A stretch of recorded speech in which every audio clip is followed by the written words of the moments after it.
Ho Chi's Communist Party is revolting against the French. Will they win? Keep revolting, boys. Okay.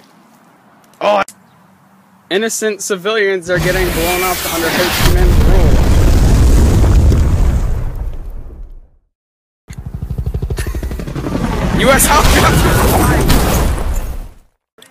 U.S. tanks deploying napalm gas on Vietnam.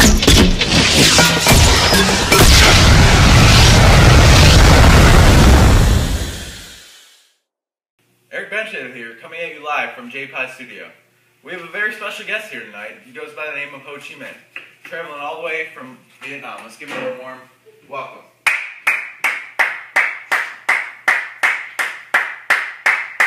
Thanks for coming out here, Ho. Yeah. Means a lot.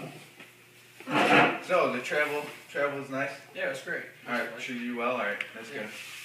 So, see that you're a very looked at figure in Vietnam. Yep. People look up to you, I like that. Yeah. So, to start off our show, I'd like to ask you a question though. Alright. Why do you believe that communism is a suitable government for your country, Vietnam?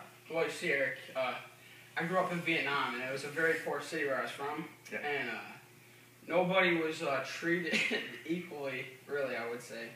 So, in communism, I think that goods and services are all equal between everybody. And when I was first introduced to the idea by my friend, and his name is Marshall Gatchin, and I just think that communism is a great, suitable government for... Yeah, so as I was saying, I think that communism is a great government for Vietnam. It's keep a balance between the people, like, you know, pretty well, the services and goods. Yeah, I learned it from a great buddy in the French socialist comrade, like Marshall Gatchin. Alright, so next question. For you to be, you know, the leader that you are there in Vietnam, I'd like to know what your educational background is. Well, okay, well, when I was a young child, I studied with my father because he was a teacher, and yeah, I studied with him for a while, but then I decided to move on to a more formal, like, teaching, by a scholar by the name of Vuong Thuc Du. So yeah, after Vuong Thuc Du, with him, I quickly learned Chinese writing. Picked up on it, really? Yeah, he was a great teacher, you know. You heard about him? That's what I've heard.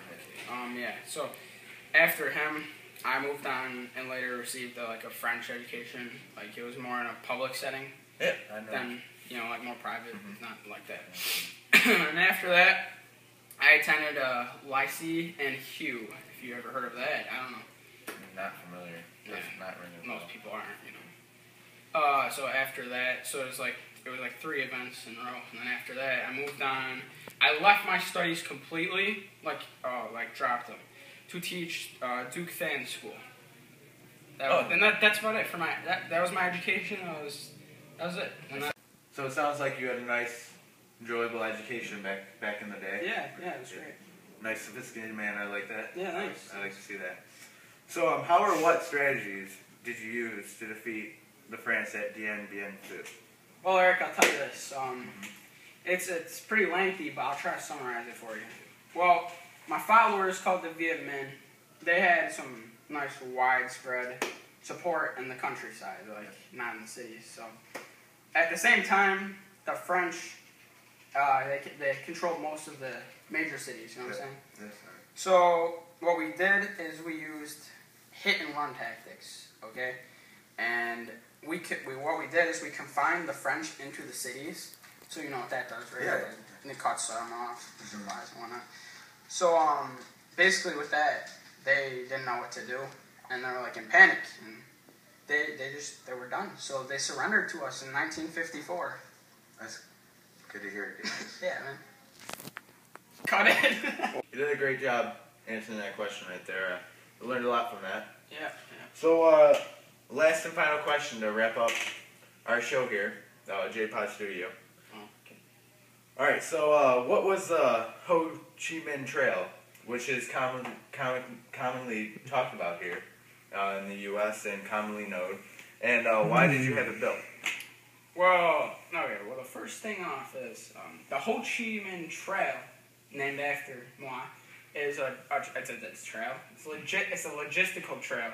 running some North Vietnam to South Vietnam. Oh. See, my map's not there right now. I don't think we should get points off though, cause it's just we shouldn't. Joe Pod. Anyway, so it goes through Cambodia. It goes through this Laos. It's spelled Laos. Laos. Didn't know that. Thanks for that. And it what it did is it provided support to the North Vietnamese army during the Vietnam War. It carried like supplies in the form of manpower and materials. Yeah. It was just to provide some more strength to North Vietnam to assist them in the war. So that's all the questions I have for you right now, and we'll take a nice commercial break, get a little rest. All right. All right, so we'll be right back. So don't turn the channel. All right, here we got the get your butt clean. It's got the heater, you know, if you like that kind of stuff, heats up the seat. And the new feature on here is the bidet. You know, got some long range on it.